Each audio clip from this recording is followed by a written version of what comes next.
Sports Show, baby. Every Friday, baby. Every Friday, 6 Pacific, 9 Eastern. I'm coming right at y'all, man. Real talk, man. Every Friday. Make sure y'all tune in. Y'all catch the every Friday episode, and we get it popping, man. You know how we do it, man. Real talk, man. Let me let the room fill in. Yeah. We very early, man. Let me let the room fill in before I start getting at it, man. Enjoy this Method Man classic, Wu-Tang. Y'all know I love my classics, man.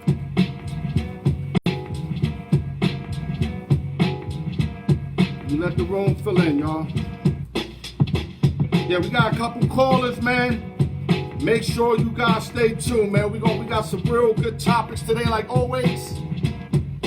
And I'm real confident, like I am every week, of the product that we put out on the Al York Sports Show, because I hand choose these individuals the majority of the time, not all the time, the majority, and these guys know exactly what they're talking about, what they're going to bring to the show, and how real we going to keep it, man. And with that, before I give my shout outs, make sure Facebook people share it, like it. YouTube, make sure you hit the notification bell and like it, man, and subscribe, man. Y'all already know what it is. Before we get started, Suge Knight, I see you, baby. Shout out to your Giants, baby. Shout out to the East Coast, West Coast, Midwest, Las Vegas, New York City, LES to the death. My beloveds, the Secret Weapon, the Specialist, the Dog Catcher, and Credit Fix. Never too late to get your credit. IG me, inbox me, email me at al.newyork@yahoo.com. And, man, get your credit fixed, man. And with that, like I said, man, I'm going to slow up a little bit. We got some time. We got a whole hour. I've been expecting two real good calls, so y'all better stay tuned. If y'all not, like I said, you miss out, then you miss out. That's what it is. We're going to start off at the NFL. Former Tampa Bay Buccaneers president and senior executive, Gay Coverhouse, who devoted her life to helping NFL players dealing with health issues and CTE, has recently died at 73 years old. God bless her soul. When a person takes on issues like this, especially with players that don't know what to do after the game or can't cope after the game, you got to give a special salute to them, and salute to Gay Coverhouse. Another sports news. NBA update. Indiana Pacers guard Victor Oladipo will not play in the team restart in Orlando, Florida. Oladipo knee and his knee injury is real messed up. Quadriceps, I couldn't pronounce that. Let me go with it. Basically, he's going to be sitting out, but he's going to join the team in the restart, but he's not going to play. He's just going to rehab, and he still get paid, which he should get paid. But if he can play. If you can't play, then just get better for the next season, which makes all the sense in the world for Victor Oladipo, man. Real talk. In other sports news, MLB baseball. We got positive cases of 38, which is 1.2% of the 3,800 samples collected for the first set of results. Could have been worse.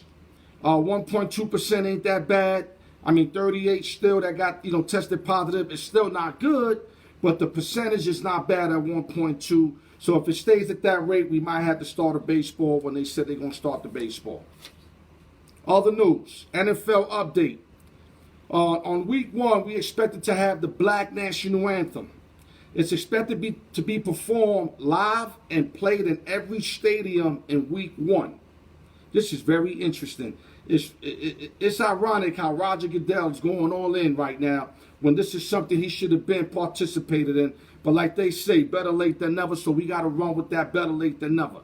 Salute to everybody. If I can't say what's up to y'all, salute to everybody, man. Real talk, man.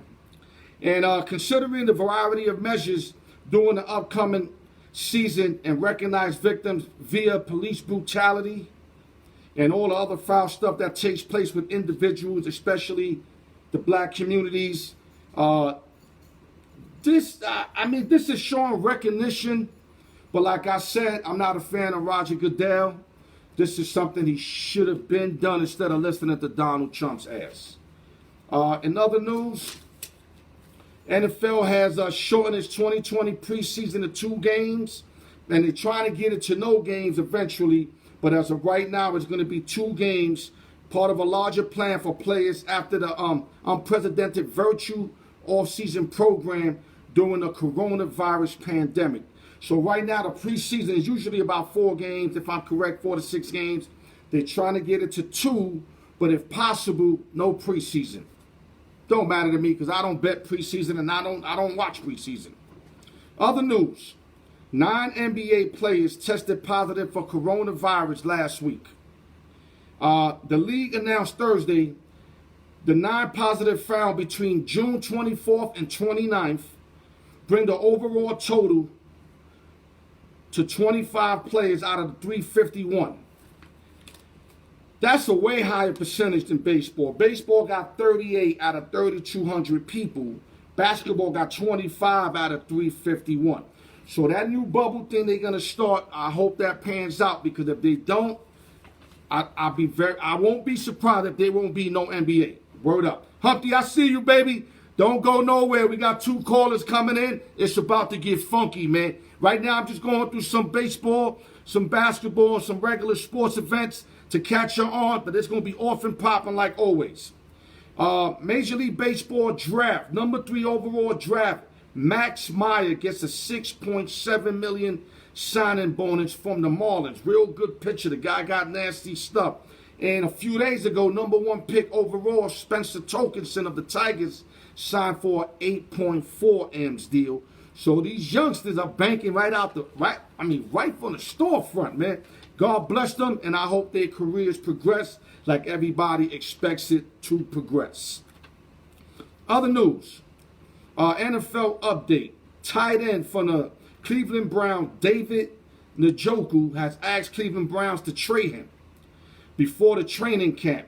Agent Drew Rosenhaus has told Adam Schefter, so this is official because everything that comes through Adam Schefter, the guy's a beast in resources. He's like the top of the line guy when it comes to rumors going around. And Friday, Rosenhaus said that David's best interest is to find a new team. David Njoku has played 3 seasons with the Cleveland Browns, 93 receptions, 1,000+ yards, 11.5 average per catch, 9 touchdowns. I see why he want to leave. He wants to find a new identity for himself. He sees the chaos going around in Cleveland. Too many ball hogs for him to get the ball, especially from a tight end position. You know, when you got Landry, Odell Beckham, you know what I mean, Hunt coming out the backfield catching passes, it's going to be hard for David Njoku to get his touches. And he's probably looking to get a big contract eventually, and he's not going to get it with the numbers that he's putting out with this cast. And not to mention Baker Mayfield's not getting these guys the ball just yet. I think he will this year. I think with the new offensive system, I think he has to know he's been fucking up. It's time for big money to start showing signs that he's about money. And salute to David Njoku speaking out loud right before the season, and he wants to get traded to another team so he can start a new career. I got no issues with that, as long as he does it before shit starts. In other news, the Washington Redskins will change their nickname. Team will undergo thorough review of nickname amid renewed pressure. There's a lot of pressure going on. You got a lot of politics going on for years that the Redskins' name was racial. I don't want to get too deep into it because I'm not your best politic guy. I don't try to be it. Bottom line, it falls under racialism, and they're not going to deal with that no more. You know, Snyder loves the name. I personally love the name Redskins without thinking of the definition of it, just the name itself. But you know what? In today's society, if you want to make this change, it's got to go all throughout. If you want to start hitting at racism, you got to start nipping every little thing in the butt. Get anything that has to do with any racism, get it out. They already got the ex-owner statue out of the complex of the Washington Redskins because it was a proven fact that he was a racist. It was a proven fact. So I like the move on that. It hurts because the Redskin name, man. I mean, what do you call the Redskins after this? So if you're a Redskin fan, I know you're really mad. Me personally, if I could just change it to the Skins, Washington Skins. I know it's not that strong, but I'd rather run with that than come up with some name that nobody even knows about. It's just crazy, man. And like I said, guys, every Friday we on. I'm expecting 2 calls today. I just wanted to give y'all the quick, updates on everything that's going on. I can't wait for these phone calls to come in. If you guys are listening, open sessions, whenever you're ready, I'm ready, man. Ernest Vega, Steve Levine, I see you guys. I hope everybody's doing good on this Friday. Good Friday to everybody. And like I said, guys, Facebook, like and share. Gregory Drake said the Deathskins. That makes sense for now, Drake.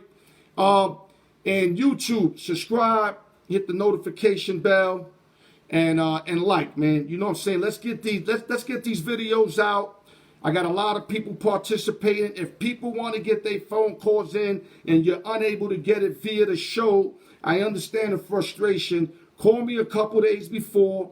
We kind of set you up so that you can get in and get your phone call and get your thoughts out there. Because a lot of people want to be heard. This is why I'm here for, to let y'all be heard. Because unfortunately, ain't nobody doing that like that. I'm going to be the one to get all y'all heard, long as it makes sense. Because if y'all talking to me and it doesn't make sense, I'm not going to put it on my show. But if it makes sense, you best to believe I'm going to put it on my show. Gambino, whenever you ready, baby, dial it up, man. Dial it up, man. All right, here we go. We got a call right here. Let me get back. I don't know what happened there. Let me see who's this real quick. I might have to shut it quick because I got 2 appointment calls that I got to keep on point. But let me see who's this real fast. You're right, Louis. The logo Hello? Indian, too. Yeah, my ex, who's this? This is Greg now. What's going on, dude? Who this, Greg Drake? Yes, sir. Yes, sir. What's Drake. happening? What's cracking? Listen, you got the floor till I hear the other line. Fair enough? Fair enough. Go ahead, go. What Hey, you got? man, look. It was good to see you the other day, man. I'm waiting for this football to start, man. I'm like a crack scene for football, man. We're in town. My Raiders going to be here, and I know that they cut down on fans getting close to the players for good reason. I get it. Right. But I want to see some baseball. I want to see some football. I want some sports, dude. I'm feeding right now. And Yo, listen. You think you're the only one, Drake? Everybody's No, I feeding. know I'm not. That's why I'm the bridge right now. I'm the bridge until sports get started. And then when it does get started, I'm still going to be going hard. But I'm trying to be the bridge for y'all, to give y'all that medication till it really starts. You understand what I'm saying? And I bring it, Greg. You know this is what I do. I love doing it. And I love when you guys participate and take time out of your heavy schedules. Because I know everybody trying to make that dollar to get through this next day during this whole pandemic shit, man. Feel me? Oh, man, I feel you. Man, like I said, it was good to see you, dude. And Always. I just want to be real quick, dude. Yeah, keep talking till I hear the other line. Keep talking. I was looking at sports here, my Braves play this year, because after listening to your sports, when I first heard about your program, I'm going to get back into baseball. And now look at this, man. I'm like, man, what do I do? I'm hustling and grinding, and, but I need my sports. Yeah, I'm telling you, man. Fast, But listen, at the same time, Greg, I'm smart enough to know, and I know yourself also, definitely, you deal with insurance, so you know exactly what I'm talking about. We have to be safe, Greg. As much as I want it, I'm older to understand that there's families involved with these players going out there to play, risking the fact, of getting that coronavirus bullshit. You know what I'm saying? And trust me. Oh, definitely. Trust me, I'm a fanatic.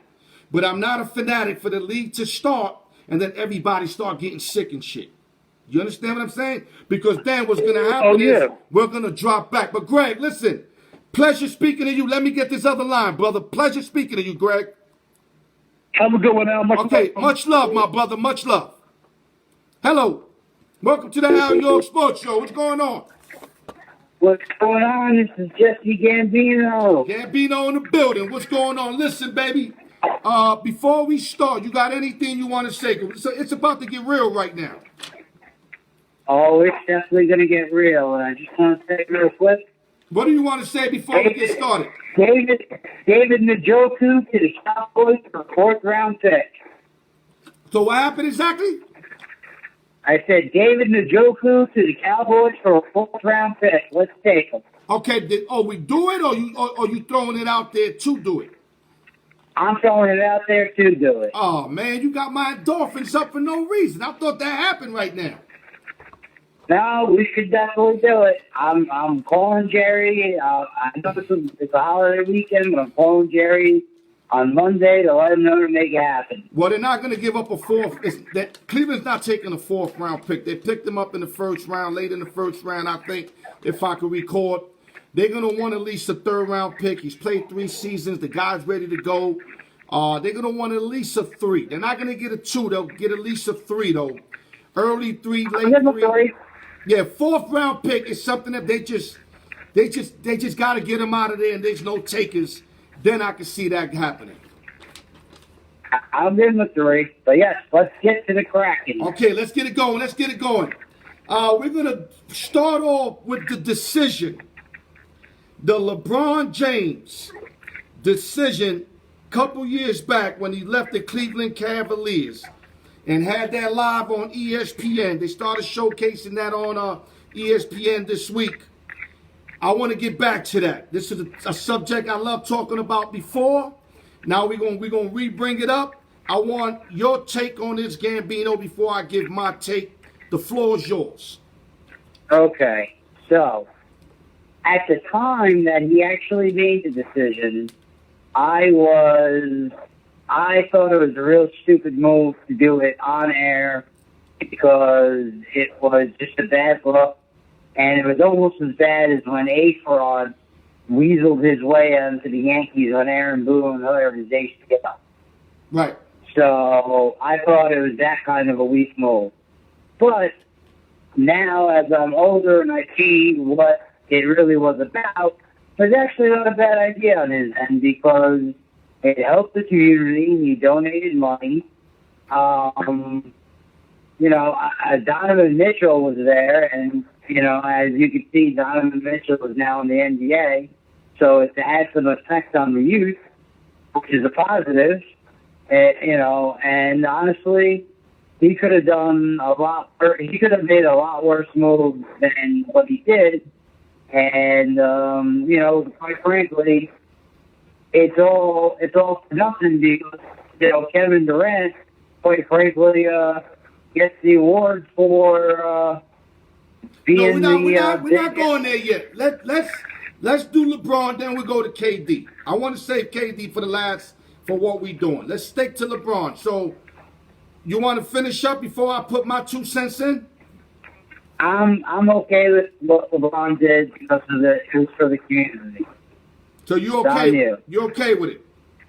I'm okay with it. Okay, I got 2 versions of how I feel about it because now I totally heard the other version. I'm gonna start with the positive of what LeBron James did. What LeBron James did, he gave players the ability to just do what they wanted to do. In other words, like owners couldn't control them. He did what he wanted to do. He did it his way. And, he showed players that there's freedom in the NBA, which there's nothing wrong with that. I don't have an issue with that. Agreed. What I have an issue with, though, is now everybody wanted to do it, and the loyalty factor of the NBA just went out the window. And a lot of old school guys like myself and a lot of people that tune into my show know exactly what I'm talking about. I understand it's not back. I understand it's not back in the days. I understand that we true cloths of back in the days when you had guys like Sidney Moncrief that stood their whole career with a team, Andrew Tonys of the world, the Bernard Kings of the world, Larry Bird, Magic Johnson, Julius Erving, etc. Isaiah Thomas. We used to that, and I understand that this era a lot of stuff changed. But I'm not feeling that, that dream team, they conversating with each other during the off year, then they getting together. I think that hurts the game in a lot of ways. Now back to LeBron James himself. I hated the press conference. I'm going to explain to you why. I read up a lot of information that him and Dan Gilbert were really tight. Now I don't know 100%. I'm going by off what I read. So if what I read is correct, then I'm going off of that. They were really tight, which meant whenever Gilbert was gonna do anything, LeBron was the only one he pulled in the room with him and went through it with him. Now a lot of people would say, "Oh, but Cleveland couldn't get nobody. Dan Gilbert didn't do what he had to do for LeBron." That's bullshit. Whoever was available, Dan Gilbert went after. Trust me. It's just there wasn't a lot of people available, or at least the pieces that LeBron needed to go to Cleveland. You can only do what you can do. So my knock on LeBron James was, if Dan Gilbert gave you that kind of access into his life, which owners never do, you won't see Jerry Jones doing that shit. But at the end of the day, I understand it's Dan Gilbert's fault. He shouldn't have done that. I totally understand. But he did.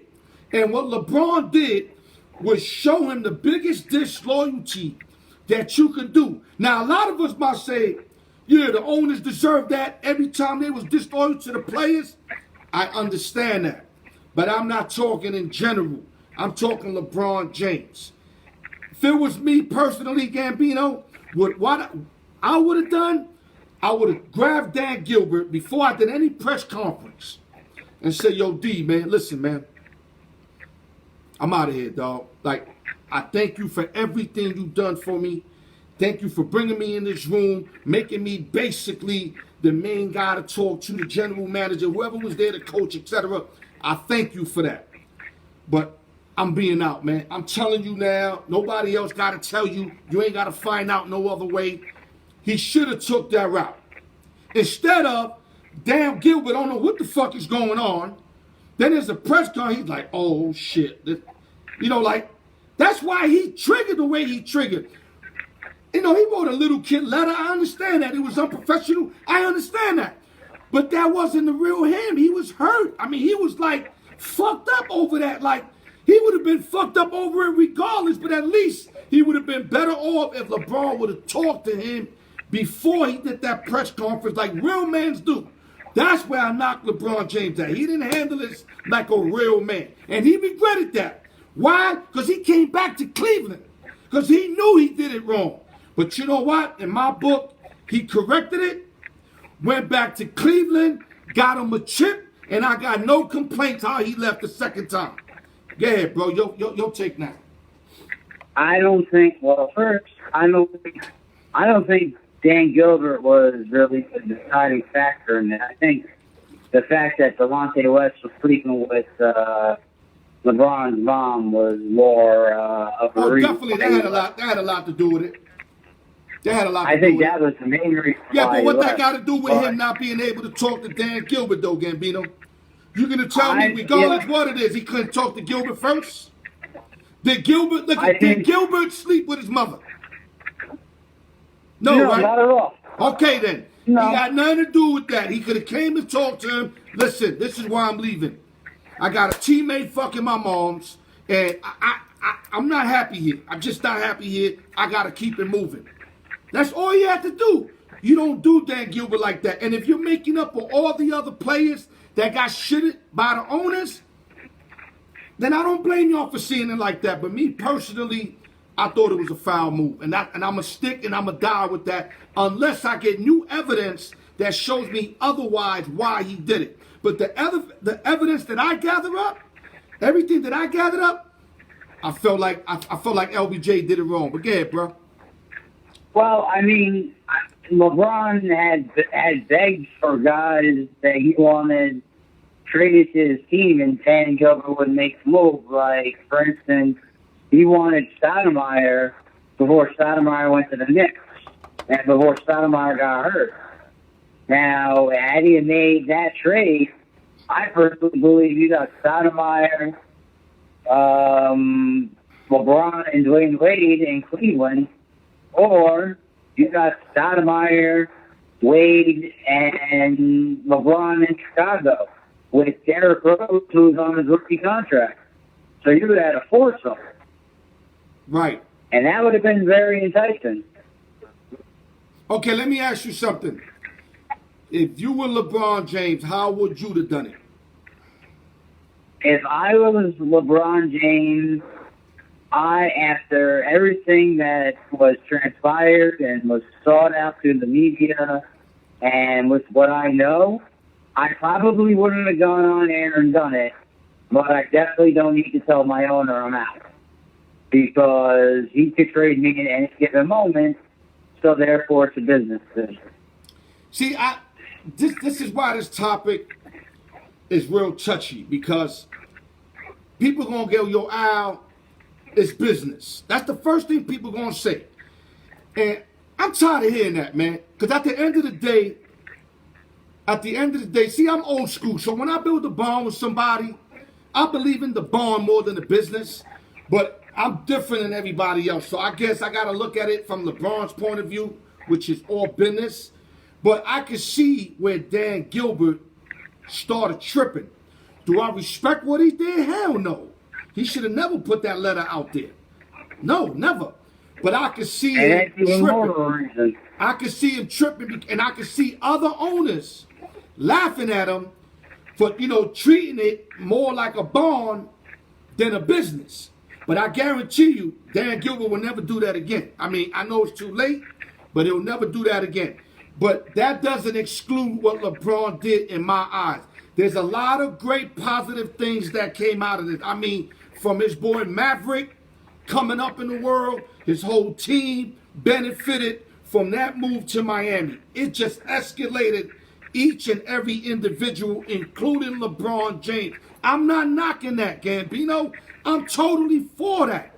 My knock is you should have went to Dan Gilbert like a fucking man and talked to him like a fucking man. He ain't going to beat you up. You can't get in trouble because you telling him what you feel. So I felt he should have talked to him that it doesn't cost any money. It doesn't hurt to look at another man's eyes and tell him what you feel and what you're going to do. But that behind the back shit on ESPN with Jim Gray, you don't do that like that, man. And I would have done. Yeah, I want you to say something real quick. I don't want to overkill. That's my new thing.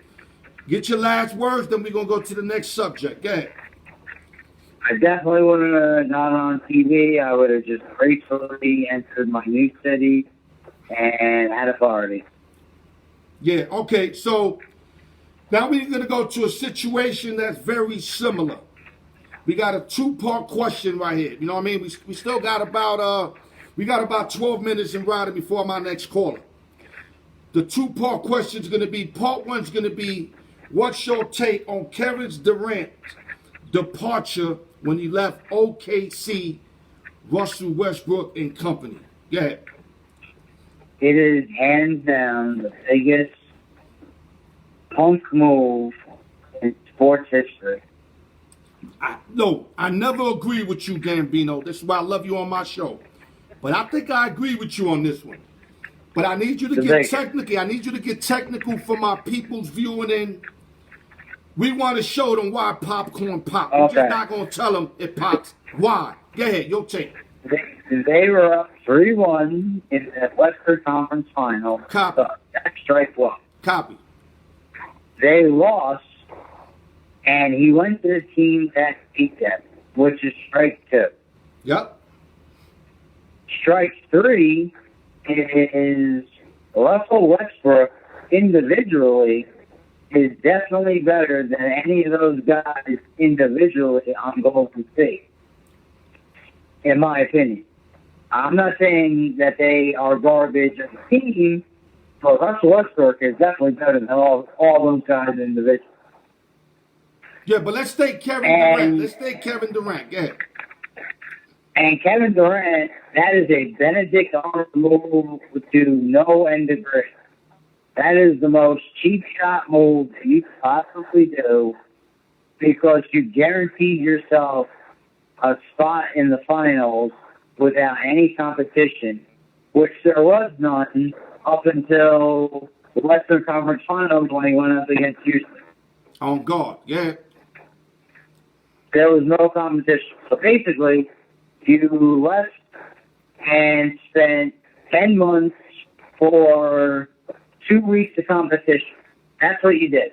Right. Like, is that really what it was? That's how much it was worth. Now, if he would have gone to anywhere else, not a problem. It's not the end of the world. I can understand that. Right. But when you go to a team that beats you and really doesn't even need you, over like Golden State needed him, that is hands down the biggest bitch move in sports history, and it's the top of the list. There's nothing that can be. Okay, let me give you my take. Nothing can be. Okay, let me give you my take. Felix, I hit you with that Yankee question, brother. And welcome to the show, Felix. This is my take. I'm going to start with part one. They had Golden State beat OKC. You're up 3-1. They wasn't a rivals, but they know that Golden State was the team to beat in the Western Conference. And you had them down 3-1 with basically the best basketball player on the planet in Kevin Durant. Not the best, but one of the best. So you made a sucker move right there that you could have beat them and you didn't want to go back to the next year and try to re-beat them. That's one. Two, you so-called love Russell Westbrook so much. You gave this empowering speech on the MVP day when you got the trophy. Who's the real MVP? Your mother. Russell Westbrook is your brother. He'll run through a wall for you. You had him thinking you were staying. And then he had to find out through ESPN that you in Golden State. That goes back to the Bond thing. Like, what is it? Is it no loyalty whatsoever? These guys are pretending to be other guys' brothers? That's how this is working? Because if it's that bad, really, that's horrible. That's horrible. Really because social media. And then, people are. Let me tell you how bad this move was. Let's just say, crying out loud, he did the same exact thing and went to the Knicks. People would have forgave him because they would have said, you know what? He went to a team in need. He went to a team in the other conference. He went to a team that OKC ain't got no drama with, don't feel a certain way about them, nothing. But it still would have been wrong because it's disloyalty to Westbrook having him thinking he was going to stay on shift. Because that's what he thought, he was going to stay on shift. The fact that you went to the team that beat you that year, laughed in your face. You was up 3-1. Westbrook was going bananas in the locker room. Couldn't wait to come back to play Golden State. And you knew that. And you knew that, KD. And you bounced anyway? And then you wonder why Russell Westbrook is upset? Yo, these guys, I don't even think they know the nature of Bond.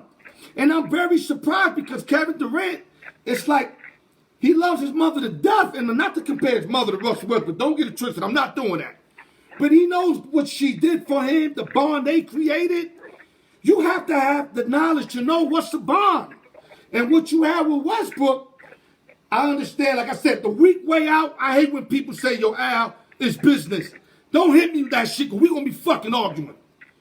I understand it's business, but you don't do that when you have a bond with somebody. And that was a real brotherly bond. KD and Russell Westbrook was as real as it gets, and any two players having a bond. And KD did him like that. KD did him like that to get a cheap, fast ring with Golden State. Not saying he didn't put his part in, because he definitely did with the MVPs, etc. But that was one of the weakest moves on guard that I ever seen. Your take before we go to the next question. It is definitely the weakest thing, and I agree with you. He could have gone to any other team, and I wouldn't have thought anything of it. But the fact that he went to Golden State, after Golden State went 73-9 and not winning, makes him probably the second biggest piece of garbage ever in NBA history. Let me ask something else. One of the greatest players on the planet. I don't think I ever seen something like that. You might have seen a bench player like Robert Ory join forces, but not no A-Rod to the top Yankees. player. That's like Larry Bird losing to the Philadelphia 76ers after being up 3-1, and then he joins the 76ers the next year. That would have never happened back in the days. Never, ever. It's not even possible that would have happened because they would have fucked him up. Excuse my language if there's kids listening. He would have got beat up for that shit. But this year, not this year, this era is just way different. I mean, like I said, you got snitches making platinum hits. It's just way different. And I'm still trying to adjust, and it is hard to adjust to this. But go ahead, close it out. Matter of fact, you know what? Let's go to the next question real quick. I don't want to overkill again. What do you feel about his departure from Golden State? Real fast. Gambino, we got 3 minutes. This is all you. I think it was going to happen because Kevin Durant is just an unhappy person in general, and nothing will ever satisfy him, and he's a joke as a persona now, not as a player, and he'll forever go down as having the bitchiest move in sports history. Right. Nothing will ever top. Well, what I'm going to say real Nothing. quick, I'm not that mad the way he left Golden State. I called it. I don't know if I told my man, the dog catcher. I told somebody the day that Draymond Green went in his neck, because Draymond went in his neck one game. Something about, I don't know if he was open, KD didn't give him the ball. Something happened that Draymond got tight. Draymond went right to him and said, "You ain't no real warrior. I know you out this year."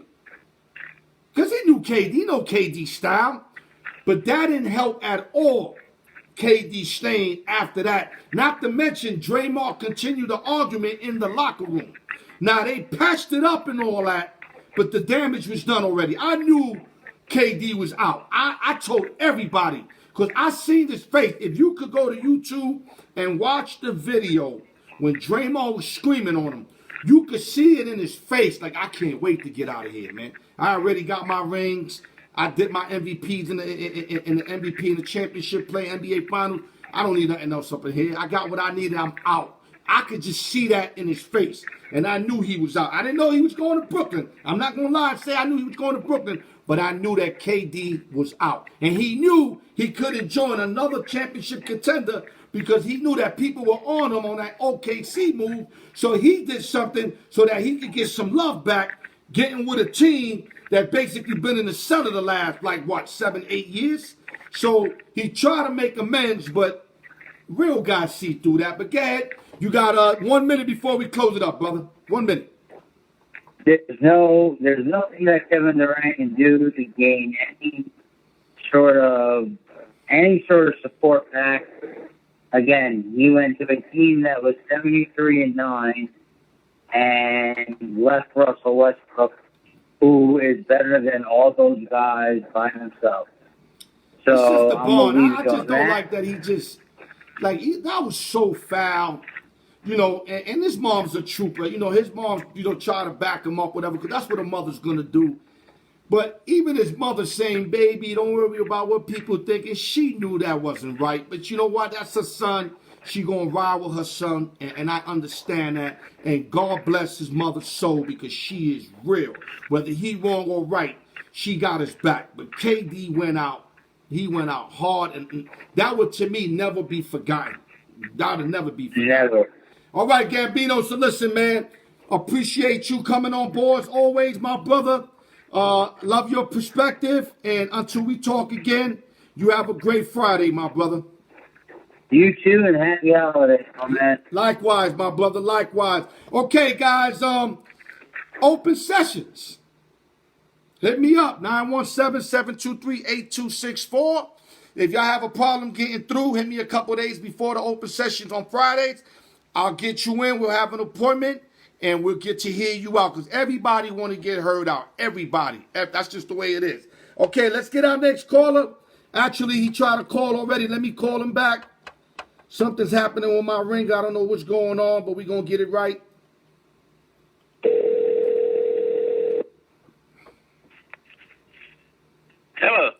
Mr. Buck Flair. Woo! What's going What's on, happening? baby? Welcome to the Al York Sports Show, Senior Miss Cord. Anything you want to say before we start these heated discussions, buddy? Killer Cam. You want to just Killer jump right Cam. in? So you just want to jump right into Killer Cam? We're just going to jump in, and everybody, all the Patriot fans are now going to be cheating on Brady. So, Okay, so, well, you answer my question because I was just going to tell you I got 2 words for you, and it's Cam Newton. Run with it, brother. Cam Newton, I can't believe he's back with the Patriots. I just can't believe that the fans and I think the media have already put him as the MVP of the league now that he's with the Patriots because of Belichick. And so Man, many people I'm mad have I'm him. hearing that. So many people have him actually, the Patriots now winning that division again. So I can see that. I don't know about winning no championship, but I if he's healthy, I can see that. But go ahead, brother. But I got a feeling about the Patriots from last year with Brady's kind of worst year last year, and Cam is walking into a situation where he's got 2 30-year-old wide receivers. He's got a Muhammad rookie. Sanu and Julius Edelman. Go ahead. He's got a rookie that was hurt, and he hasn't really had any experience. N'Keal Harry there. Right. He's got a rookie tight end now. Lacoste. He's got a place kicker who's a rookie. So offensively, he's got Sony Michel and he's leaving Christian McCaffrey. So basically, you're going to a guy who catches your balls out of the backfield, and Michel has only got 19 catches and 2 seasons. So Yeah, but don't he's got forget his hands full. James White. Don't forget James White. James White's back there. So James White is is back nice. there. He's nice.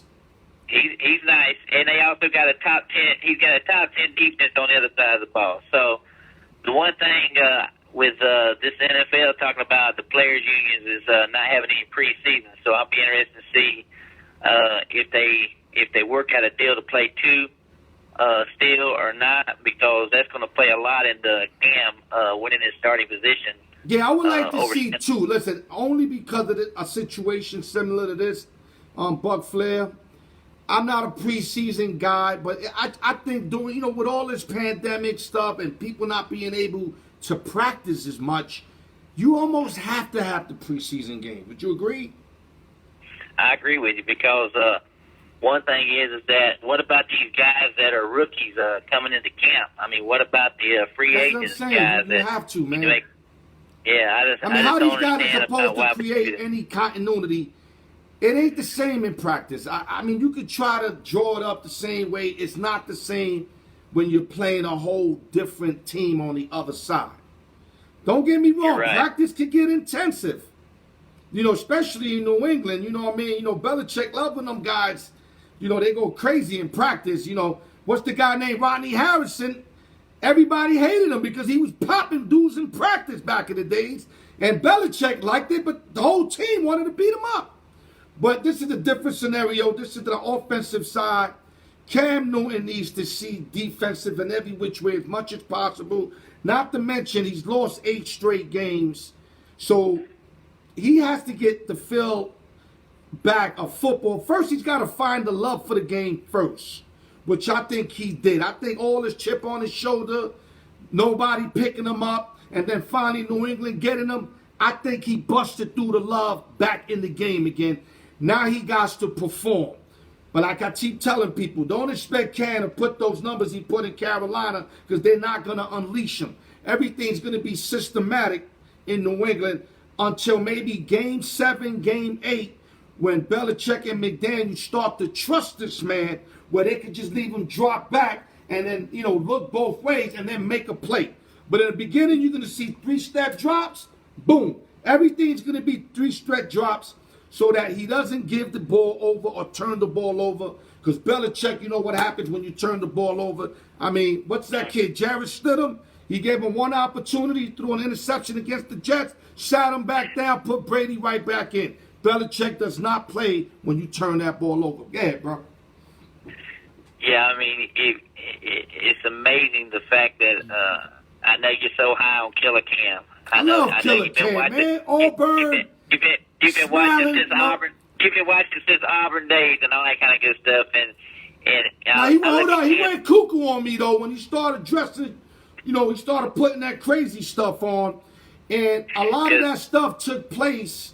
It seemed after he didn't recover that fumble in the Super Bowl. Oh yeah. I mean, he was already dressed as a little suspect, but I mean, he really went hell wild. He went on some beyond Dwayne Wade, and I never thought I could never say somebody dressed worse than Dwayne Wade. But go ahead. Yeah. Don't forget the one comment. It's funny. Women talking about routes at that press conference. You know, that's another thing that hit him hard because he lost a couple of sponsorships from that too as well.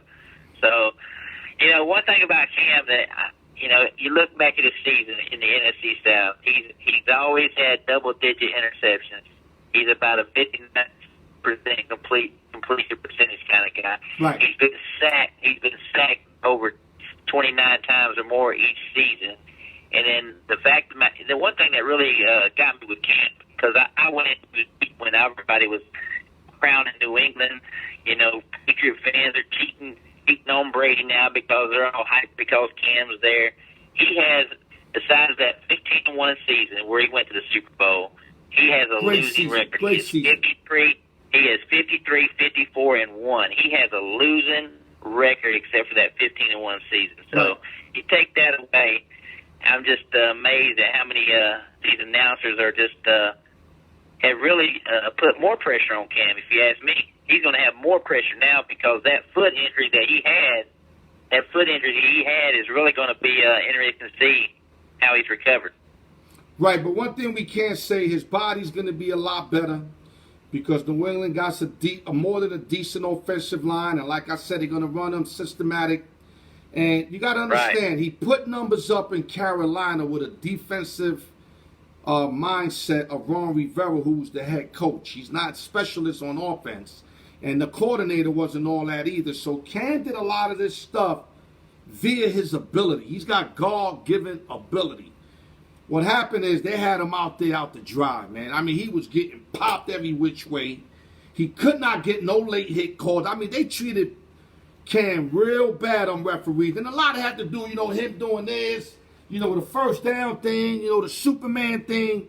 Referees see that, and for some reason, they use that against you when you can have a call go your way. Perfect example, make a long story short, Manziel was doing this in college, and there was a game, if I'm correct, against who they played. Jesus, I can't remember who they played. It could have been Ole Miss or somebody.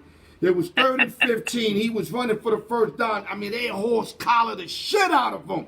I mean, every angle you could see was a no doubt a horse collar with 2 minutes in the game. That touchdown would have took the lead, won me some money, and no referees threw the flag. And that's about the clearest horse collar that I've seen in a while. And saying that is when you kind of just show off kind of individual, for some reason, the referees don't like that. And they don't give you calls. You see, Brady never shows off, right? Most he might do is bang a helmet on the sideline, and the guy gets all the calls. Let's keep it real. Cam don't get no calls, man. And now, hopefully, now being in New England, leaving that ego at the door, now stuff will start going Cam's way. I guarantee you, if they hit Cam late, he going to get that flag this year. I guarantee you that. But go ahead, Buck Flair. We got 10 minutes left. Yeah, let's go get it. Are you saying that Cam is going to win the starting job, start the season? Yeah, he's going to win that starting job. Of course he's going to. Who's going to beat him, the rookie Jarrett Stidham or Brian Hoyer? I mean, anything's possible at the end of the day. Like I said, if he go in there with that AB attitude, he already lost the starting job. So, in Bill Belichick's eyes, and let me tell you something, Belichick's the kind of guy, he got guys roaming around following Cam Newton, in case you don't know that. If he sees Cam is really trying to do this, really trying to get his career together on some Randy Moss shit, this is going to work perfect, barring injury. But if he go in there and he got anything of AB, he's out of there before he even starts. So Cam needs, you know, he's 31 years of age.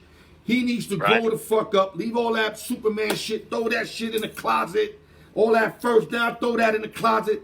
Come and play some football. You got God-given ability. And if you healthy, like a lot of people think you are, with this system, the only thing he's going to need more weapons. New England's got to get him weapons. I understand it. They're going to run ball heavy. I understand that. But he's going to have 3rd and 7, 3rd and 8, 3rd and 10, 3rd and 3. There's going to be times he's got to throw the ball, and he needs guys that can get separation, because you already know Mohamed Sanu already lost a step. He hardly got any separation last year, and Edelman's getting double teamed all the time. So you got to get him weapons just like Tom Brady got in Tampa Bay. Go ahead, Buck Flair. I love it. I love it. I'm glad he's out of my division. He's got a pretty good, strong offensive line to protect him, but I think he's he's inheriting a team that there's nothing to lose for Bill. This is what he does. You know, he's paying 3 quarterbacks $9 million for the season. He's got 3 quarterbacks. That's how much they make. 3 quarterbacks, $9 million. So that's what Belichick does. I can't see him. I can't really see him. New England winning 7 games tops to me. 7 games. Well, I disagree. I got him winning 10. Long as Cam is out there, barring injury, even with lack of receivers, I just think Bill Belichick and company, they know how to win. They're going to set him up to win. They're going to set the offense and cater to his strengths. But they got to pick up some receivers in the next couple of days or something. They got to give them more weapons. Unless they got some secret gems that we don't know about, because you know Belichick, you never know with him. He might have a couple receivers that are just ready to go this year, but it's got to be more than Sanu and Edelman and Lacoste, the tight end. It's got to be more than that. And, of course, remember, you got James White coming out the backfield. You can't forget about James White. I think he won a Super Bowl MVP. This guy can ball out of Wisconsin. He can ball. Again. But I think what you fail to realize now is that Cam inherited a team that's been successful for all these years, and their schedule this year just happens to be very, very devastating. Right. They got the Niners, they got the Ravens, they got the Chiefs, they got the Bills who are better in their division, they got the Dolphins who are better in their division. So, you know, those years of Brady beating up on that division and going 6-0, I think that's going to take a tail. But we'll see what Bill does. This is going to be a testimony to him to see what kind of coach he is without Brady for the first time. Same as Brady. Yo, I love it. I love him on both sides. I think both guys will prevail. You know, he won 11 straight division titles, of course, with Brady. Should have been 16 the year they lost. They had a tie with Miami. Miami had the tiebreaker. Well, now there would have been 16 straight division titles. Of course, Tom Brady had to do a lot with that. But I think, you know, if Cam Newton goes in there not trying to be Tom Brady, just do what's asked of you to do. That's all he has to do. And make them throws. When you get those throws, you get them good looks, them check downs, you gotta make those throws.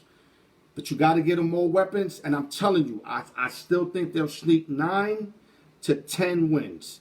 Now, are they going to go to the Super Bowl this year? I'll say no. They're not. They'll probably be lucky to win a playoff game. But next year, I see them. If Cam stays and everything works out, they'll be a lot better next year with the added weapons. Just like your Tampa Bay Bucks. Then now we're going to switch over to your Bucks. We got 5 minutes. Big rumor going around about Antonio Brown joining your Tampa Bay Bucks, Buck Flair. And I'm going to start you with saying, is this a good fit for the Buccaneers and Antonio Brown? No.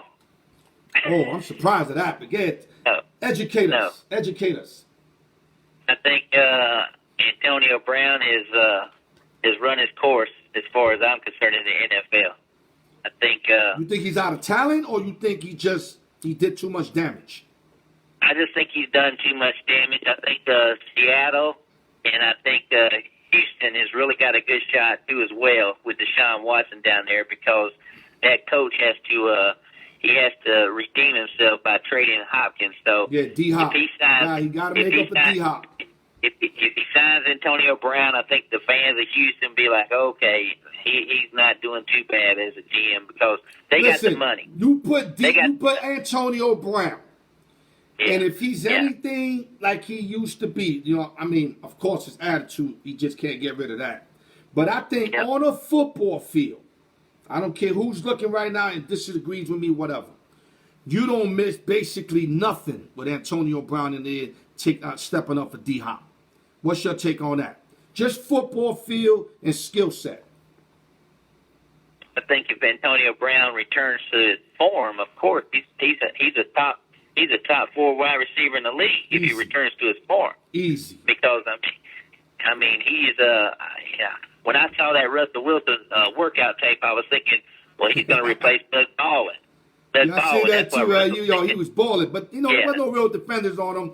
But all I wanted to see was his sharp moves, his speed, and his techniques, and everything looked in form. And Antonio Brown, let me tell you something, he a baller. I don't care what nobody said. He the worst off the field. But when he suit up and he plays top game, Antonio Brown's as good as anybody. And a lot of teams know that, but when when you run like T.O., and you want to argue and you want to talk smack on Twitter after the game, teams are not dealing with that. And if you think O'Brien's going to deal with that in Houston, O'Brien's a baby-made Belichick. He's through the Belichick system.